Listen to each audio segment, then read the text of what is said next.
A lot of reaction and response pouring in from the Supreme Court of Canada ruling today, a landmark ruling. Many are calling it 9-0 decision that strikes down the law on the books right now, which would prevent doctor-assisted suicide. Someone who's been in the battle for quite some time is my old friend from Manitoba, Conservative MP Stephen Fletcher, who joins me now from our Ottawa studio. Stephen, it's great to see you. I'd like to, it's been a long time since you and I have been in a room together, and I've been following your career, of course, very closely. I want to get your reaction first and foremost to the ruling that came down today. Well, first of all, it's great to see you too. The ruling today is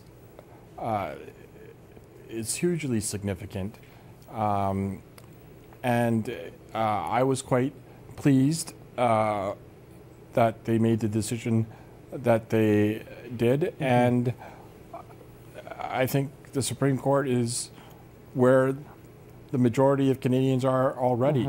85% of Canadians support physician-assisted death, with the proper caveats. Of course. And now, it's time for Parliament to catch up to the people of Canada and the Supreme Court, which is really odd for a Conservative to say, because I prefer that these decisions be made in Parliament, absolutely, not at the court. I want to touch on that in a moment, but I do want to have you respond, Stephen, to what Ms. Taylor Hyatt just said. She's from the Euthanasia Prevention Coalition, and she just spoke in that clip before you joined us. She's ostensibly saying that disabilities those with disabilities have been singled out, and that the perception is that their lives are not worth living. So how do you respond to that?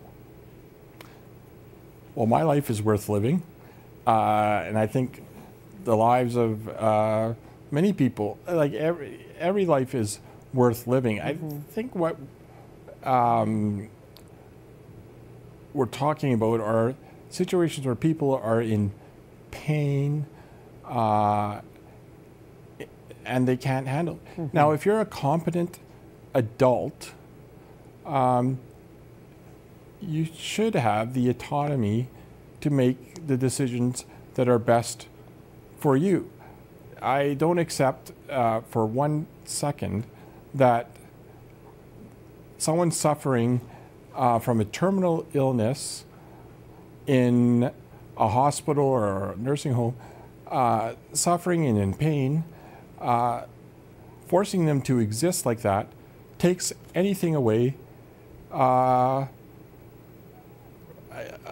my life. Like, we are all individuals, and to force people to live in suffering, in pain, does not make my life better as a person with a disability. In fact, it makes me sad. Yeah, and I think that, that leads me to my next sort of question to you, Stephen, is that was obviously why you put forward a private member's bill for this, on this very issue. And there was a time in which you served in cabinet, and I've no doubt that you've had some very rigorous debates and discussions with a number of your Conservative colleagues around the table. This puts your party and your government in a very precarious position with 12 months to come back with a new form of legislation. How do you view, because for so many Conservatives, it falls on religious lines. And I don't think that that is maybe the right way for this discussion to move forward. But for some, it is. It's a matter of conscience. Fine. I can live with that. But we are at a point in society where we are moving this discussion forward. The legislation needs to catch up with the realities and where our country and the viewpoints and the values that our citizens have right now. This happens to be one of them. They want to move ahead with this, with the restrictions, with the caveats. What does the Prime Minister do? In your view, what would you suggest he do in light of this ruling? Well, look, I'm a Christian, I'm a conservative. There are, even within the Christian community, divergent views on this issue. In as far as the Conservative Party is concerned, there are people, social conservatives, but there are it's probably an equal number of libertarians. Sure.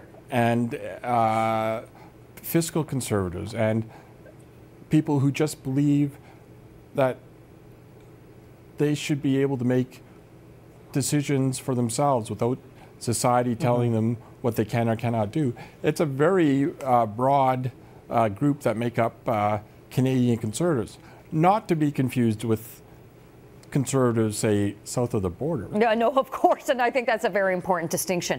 Will you speak to the Prime Minister about this? Will you give them any sort of advice? Do you want them to now take your private member's bill and perhaps make it a government bill? Would that be something that you think that Cabinet, the PM, would be amenable to? Look, I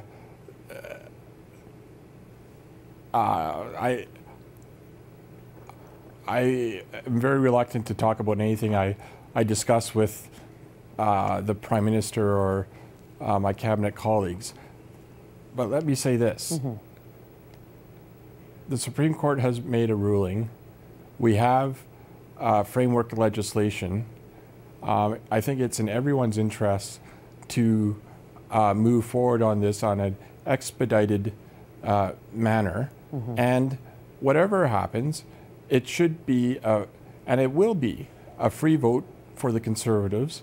And I think the majority of MPs will support a well-crafted piece of legislation that is consistent with the Supreme Court ruling. Yeah, I tend to agree with you. I do, you know, I'm often too very cynical about the work that all of you are doing on Parliament Hill, but sometimes we do have to put our faith in your hands, as it were. Stephen, just in the little bit of time that we have left, this could become an election issue. I'm not sure if it necessarily will. We know that the Liberals have a long-standing policy that they do indeed, of course, in support doctor-assisted suicide, similar to the NDP. The question mark seems to be with your party. We'll see how it all unfolds, but there's time. But with all of that said, I just want you, from a personal perspective, to those audience members that are watching you and I right now that are just, you know, shaking their heads and say, how can we do this? What is this country coming to? Because you and I know there's going to be some that say that. What do you say to convince them that this is an appropriate, measured response to the realities that so many people who are in long-term pain and suffering are facing? How do you convince those that don't agree? Okay. First, just on your assertion about the Liberal and NDP party, like their leadership has not taken a position on this, and in the case of the Liberals, they don't believe in free votes on moral issues. Right. Justin Trudeau took care of that. Yes, he sure did. So, really, I think the Conservatives are well placed to deal with these types of issues in a way other parties are not. Now, as we move forward, obviously, the legislation, you know, if it's done before the summer, if that's even possible, given the legislative time, there might be a route through the Senate. Then it doesn't become an election issue. If we don't get something in time before the Parliament rises and there's no consensus or some process, I guess it will become an election issue. It's up to the people of Canada, but their main focus is always going to be, I think, on the economy, on public safety, Canada's place in the world, taxation, and things that affect them day to day.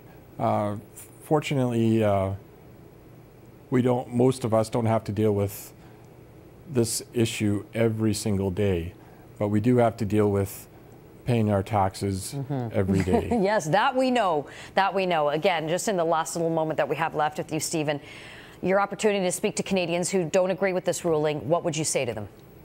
What would I say? Look, their point of view is completely legitimate. I would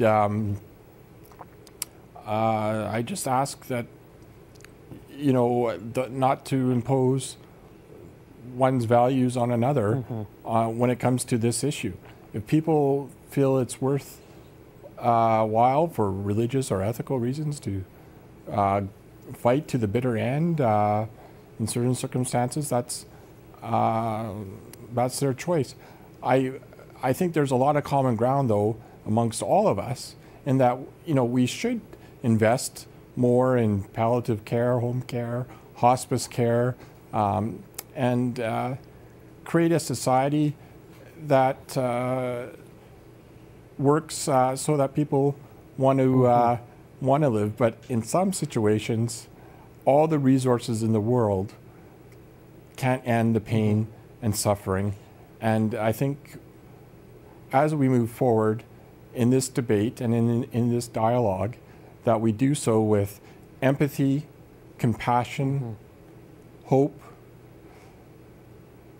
and mercy. Very well said. Stephen Fletcher, always great to see you. Thank you for spending some time with us on quite an extraordinary day. It's great to see another Winnipegger. All right, thanks very much.